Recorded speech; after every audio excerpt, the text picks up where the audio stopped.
Hey guys, welcome to a brand new web development series. In this series, we're going to build a full stack application with React and LoopBack. So LoopBack is a Node.js API framework used to create REST APIs, and it makes things 100 times easier on the back end by giving us a command line tool to generate all of our models and routes. It also comes prepackaged with backend authentication. Now, we're not going to implement the authentication part just yet. We will build an app where we can create, read, update, and delete meetups through our React application. And once we get to that stage, I'll then look into continuing the series with user authentication. All right, so this is the app here. This is the front end. It's the React app. We're using materialized CSS for our framework. And you can see we're listing our meetups here. And we can click on a meetup and it'll take us to the details page. We can edit it. We can delete it. We can click down here to add a new meetup. Let's say JS meetup and city. Now we're going to add an address field as well because just the city doesn't make much sense. But we can go ahead and add that. We have our little side menu here that pops out. Now it's on the surface, it's very simple, but of course, whenever you're building a full stack application, a lot goes into it. Okay, not just the code on the back end and the front end, but also meshing the two together. Okay, so notice on this tab we have the LoopBack API Explorer running, and you can see we have our meetups. We have all of our routes. Now, if you have no idea what LoopBack is, I would suggest going back and watching the video I did on it a couple weeks ago, where we actually built this same type of thing. We built a REST API for meetups, and the Explorer is really nice. It's basically a client that allows you to fetch your items. For instance, right here, if we go to Get Meetups and we click the button there, try it out, you'll see it'll fetch all of our meetups, including the one we just created. We can make post requests, put requests. Also down here, you can see we have a user model with all of our routes for authentication. We have a login route, logout, and our backend authentication is already set. Okay, but like I said, later on when we get to this point here, I will look into adding authentication on the front end. All right, but it's basically already set up on the back end. So LoopBack is going to be the easy part of this series. The hard part, the most of the coding we're going to be doing is in React. All right, and then I'm going to show you, of course, how we can have them both running on the same port. Now, during development, they're going to run on separate ports. We'll have our backend on 3000, and we'll have the React application on 3001. And then once we're ready, we'll go ahead and we'll compile the static assets into the client folder on the server. Okay, into LoopBack's client folder, and then we'll be able to run it as one application. All right, and if you watch my mean stack front to back series, then you know what I'm talking about. We're going to basically do that same kind of thing. We're going to make it so that we can just run a simple command and it'll all get compiled into the client folder from the source. All right, so that's what we'll be doing, guys. Now, I don't want this to be too many videos. I don't want this to be a 20 video series. So the videos will be kind of long. I'm guessing maybe a half hour to 40 minutes or so per video. So what we're going to do now that I've given you an introduction, we're going to go ahead and set up our backend. We're going to set up our LoopBack API. And like I said, that's pretty much the easy part because it gives us a really nice CLI to work with. We're going to generate our meetups model. We're going to implement MongoDB, meaning we're going to install the connector so that it works with Mongo. And then we're going to go from there. All right. Now, like I said, if you don't know anything about LoopBack, I would suggest watching that first video. I will put a link in the description, and I think it's only about 20 minutes or so. All right. So let's go ahead and get started. All right, guys, so we're going to be starting from absolute scratch. I'm using VS Code for my text editor, and I'm using the integrated terminal down here. Now, even though I'm using Linux Ubuntu, this is a cross-platform series. You can follow along on Windows or Mac. Okay, the two things that you need to have installed, though, before doing anything is Node.js. If you don't have that, just go to nodejs.org, download and install it. Second thing you need is MongoDB. All right, if you're on Windows or Mac, you can just download and install it. I do have a video called MongoDB in 30 minutes where I show you exactly how to install it on Windows if you're on a Windows machine. If you're on Ubuntu, this is a really good document right here to follow. to install it, you basically just run a couple commands and then make sure you start up your server with sudo service MongoDB start. In fact, I'm going to go ahead and run that just to make sure that it's running. All right. So what I have here is just an empty folder called meetups. This is where we're going to build our application. So first thing we'll do is install LoopBack. LoopBack has a global CLI utility, a command line interface, and that's what we use to create our models and routes, and that's how we integrate our data source, or MongoDB in our case. You can use LoopBack with many different databases, but we're going to be using Mongo. All right, so first thing we'll do is that we'll say sudo, since I'm on Linux, I need to say sudo, and then I'm going to do npm install -g because we want to install it globally so that we can access it from anywhere, and then loopback -cli. All right, that'll install it globally on our machine, and then we can use the lb command.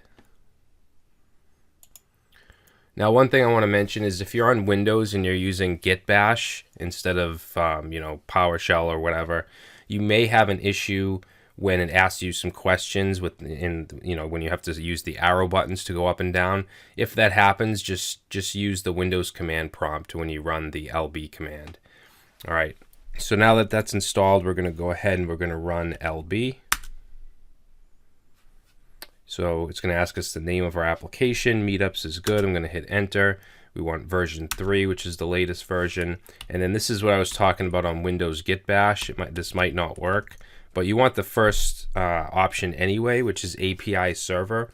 It's a LoopBack API server with local user authentication. So we're going to hit enter, and it's going to create all the folders and files inside of our Meetups directory. All right, so now that that's done, you can see up here, if we want to create a model, we can do lb model, and to run the server or run the app, we can do node dot. I think we can do npm start as well. Actually, let's take a look at the package.json. Yeah, see, there is a start script. And if we look at the dependencies, there's just a few things from loopback. We have cores, so that's so that we can use this with other domains. Some dev dependencies, ESLint. So not too much. Let's go ahead and run the server. So we'll say node dot. Okay, so it's going to open it up on localhost 3000. Now, if we just go to localhost 3000, we're just going to see this object. It just has the uptime. This isn't what we want. This is where our application will live, our React application. But right now, we want to go to /explorer. And that'll give us the LoopBack API Explorer. Now, any resources or models that we create will show up in this Explorer, and it'll show us all of our routes. Now, by default, we have a user model that has all of these different routes. So we can get users and add users and all that. We can log in, we can get an access token. So the backend authentication stuff is already there for us with LoopBack. And this would take forever to create with something like Node and Passport. But like I said, we're not getting into authentication just yet. I still have to look into that. We just want to build an application where we can basically create, read, update, and delete meetups. All right, and then we'll look into authentication. So what we want to do now is we want to generate a new resource for meetups. All right, so we can have all these routes and we can get them and post and put and all that. And that's really simple. All we have to do is run lb model, and that'll create it. But before we do that, we need to create the MongoDB data source. All right, so what I'm going to do is just minimize this a little bit. And let's take a look at our files here. So client, this is where our React application will go, but that's not going to be for a while. Server, if we look in here and we look in this data sources.json file, you'll see that we have a data source called DB. And this actually is just memory. It's just using memory. There's no database or anything like that. And obviously that's not what we want. We want to use MongoDB, so we need to add a new data source. So what we're going to do is install something called the Mongo connector. All right, so to do that, we can just go to our command line. Let's stop the server with Control-C. And we're going to do an npm install --save. And this is called loopback connector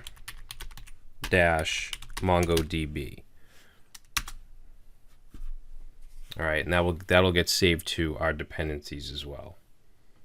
All right, so now that we did that, we need to set up the data source with that connector. So we need to do LB, and we need to say data source,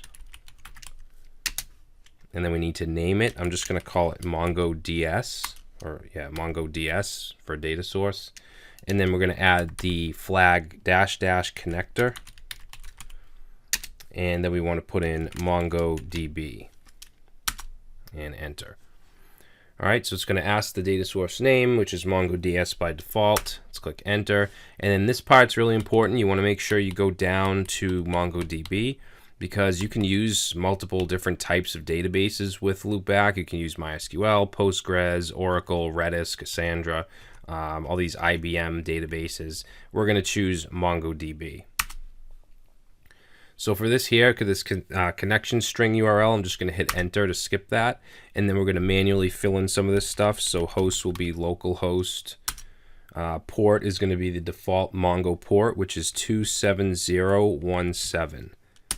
And then user and password, I'm just going to skip. And then database, let's call this, let's see.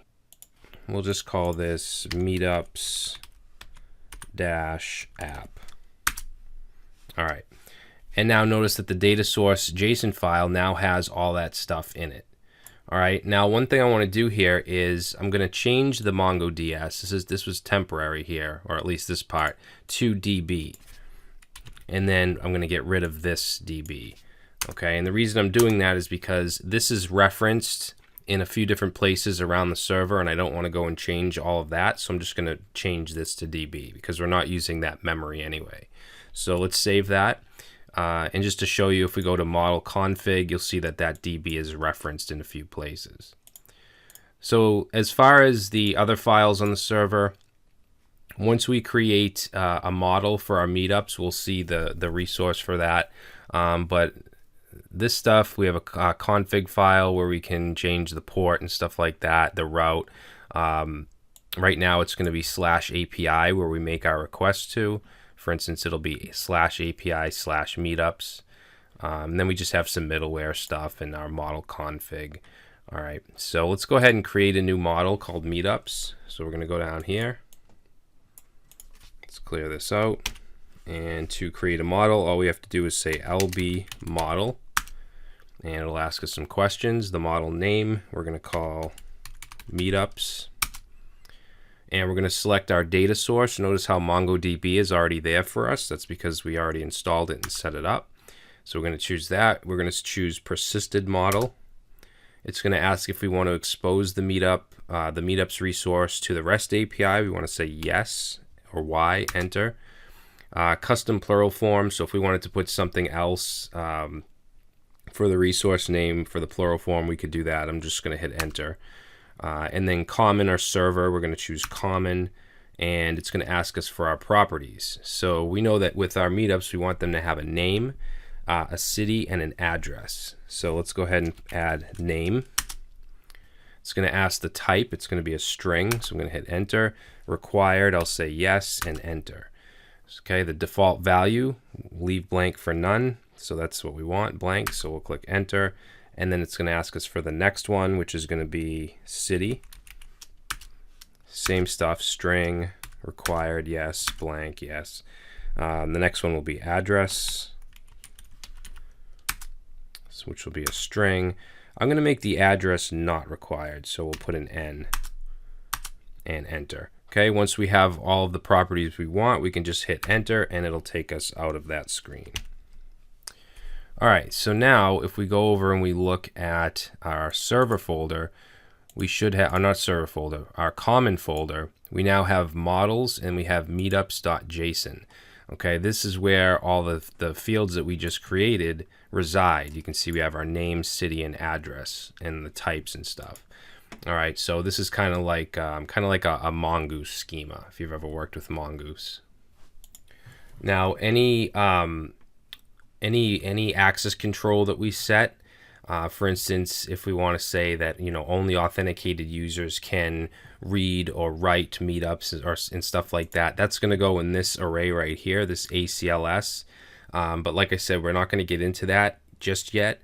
So if you are interested in seeing how to add permissions and stuff like that, I would suggest watching that other loopback video. All right, but we're not going to get into that in this series just yet. Okay, so let's go ahead and close that up. And then if we restart our server, so we can either do npm start or node dot, and then we go back to our Explorer and reload, now we have a meetups resource. So if I click on that, you'll see that we have all these routes for our meetups. We didn't have to do anything to create these. We have a get route so we can fetch them. We have a post to add them, put and patch to update. We have a delete. So we can get counts, and there's a lot of different routes that were created. So if we were to go to the get right here, you'll see it has all the fields, and we were to click try it out, that'll actually fetch all the meetups in the database. Okay, it's going to make a request to this URL right here, and you can see the response is just an empty array, which obviously that's correct because we haven't added anything. Now we actually can add meetups through this interface. So let's go to post meetups, and then down here where it says data, we're just going to put in some curly braces and we're going to put some JSON. So we'll say name. Make sure you wrap the keys and the values in double quotes. So we'll call this Angular meetup. All right, so we know we have a name, we have a city. So for city, I'll just say Miami. And then we also have address. So for address, I'll just say 40 Main Street. All right, once we have that data in there, we'll go ahead and click try it out. And it makes the post request, and we get our 200 response, which is good. And now there's a meetup in our database. All right, so if we were to go up to get and click this again, this try it out, you'll see we'll get our Angular meetup. All right, let's go ahead and add one more. So we'll go back down to post meetups, and we'll change this to React meetup. And let's change up this info. We'll say this is in Boston. And we'll say, I don't know, let's say 2 Albany Street. All right, so that went ahead and added it. Now if we go back up to our get and click on, is that get? Yeah, and click on try it out, we get our 2 meetups. All right, we can also go to localhost port 3000 /API/meetups, and there they are. So this is the URL that we're going to make our request to from our front-end React application. Okay, and notice that an ID is also created automatically. Now, just to show you that this stuff is definitely in our MongoDB database, I'm going to go ahead and open up the Mongo shell. You guys don't have to do this. I'm just showing you. And then we'll say show DBs. And we have, never mind the meetups, that's the first one I created. We're looking at this meetups app. So let's say use meetups-app. And again, you guys don't have to do this. And then we'll say show collections. We have a meetups collection, so we'll do db.meetups.find. And there they are. There's our Angular and React meetup. So we know that the stuff is getting stored in Mongo. So let's Control-C, get out of that, and I'll close this up. All right, so believe it or not, our backend is done. That's how easy LoopBack is to work with. All right, even just to create these routes for the meetups, if we were using, just Node and Express, it would take quite a while. We need to implement something like Mongoose. We would need to create our models. We would need to create our schema. We'd need to create all of the routes and connect the model to each route and make our queries, and we'd have to do a lot of different stuff. But LoopBack makes that really easy. All right, so now that we have our backend set up, in the next video, we're going to go ahead and we're going to start to set up React. Hey guys, if you've been watching my videos for a while and you really like what I do and I've helped you out a lot, consider becoming a patron. Even for $1 per month, it pushes me to keep bringing you guys the best content I possibly can. There's reward tiers for discounts, free Udemy courses, personal support, and more. So check out the Patreon link in the description below for more info.